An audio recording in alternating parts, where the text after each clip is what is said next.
স্বাস্থ্যবিধি মানাতে আজও দেশের বিভিন্ন স্থানে ভ্রাম্যমাণ আদালতের অভিযান পরিচালিত হয়েছে। বরিশাল নগরীর বিভিন্ন এলাকায় অভিযান চালায় জেলা প্রশাসকের 3টি ভ্রাম্যমাণ আদালত। মাস্ক না পরায় 62 জনকে 11,000 টাকা জরিমানা করা হয়। শাস্তি দেওয়ার পাশাপাশি সতর্ক করে দেওয়া হয় অনেককে। পথচারীদের মাঝে সচেতনতা বাড়াতে বিতরণ করা হয় লিফলেটও। এই অভিযান অব্যাহত থাকবে বলে জানিয়েছেন জেলা প্রশাসনের কর্মকর্তারা।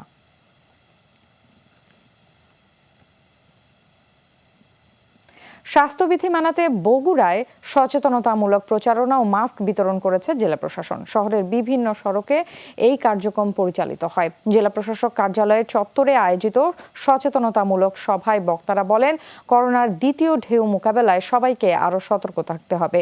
সভা শেষে শহরে বের করা হয় শোভাযাত্রা।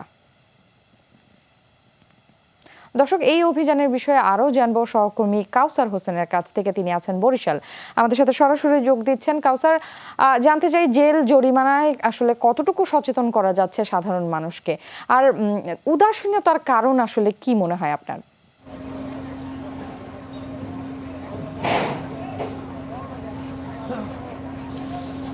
নেন্সি, প্রতিদিনই কিন্তু জেলা প্রশাসনের ভ্রাম্যমাণ আদালত বের হচ্ছেন এবং অভিযান চালাচ্ছেন এবং জরিমানা করছেন, এবং জরিমানার প্রেক্ষিতে যে মানুষের মধ্যে সচেতনতা বোধ সৃষ্টি হয়েছে সেটা কিন্তু বলা যাবে না। মানুষের মধ্যে ভীতির সৃষ্টি হয়েছে, ভীতি কাজ করছে, জরিমানা দেওয়ার ভয় তাদের মধ্যে রয়েছে, এবং এই ভয় থাকার কারণে কিন্তু কেউ কেউ আসলে যারা আগে মাস্ক পরতেন না তারা কেউ কেউ মাস্ক পরা শুরু করেছেন। তবে এর সংখ্যা খুবই কম, এবং মাস্ক না পরা বা স্বাস্থ্যবিধি না মানা বা শারীরিক দূরত্ব না মানার সংখ্যাই বেশি। এবং তারা মনে করছেন যে শুরু থেকেই সেই মার্চ মাস থেকেই কিন্তু সরকারের পক্ষ থেকে বিভিন্নভাবেই কিন্তু সচেতনতামূলক প্রচারণা চালানো হচ্ছে, বিভিন্নভাবে দিক নির্দেশনা দেওয়া হচ্ছে, এবং যারা মাস্ক পরছেন না, যারা স্বাস্থ্যবিধি মানছেন না, তারা কিন্তু বলছেন যে শুরু থেকে সরকারের পক্ষ থেকে যেসব নির্দেশনা দেওয়া হয়েছিল বা যে ধরনের খবর প্রচার করা হয়েছিল সে ধরনের ভয়াবহতা বাংলাদেশে হয়নি।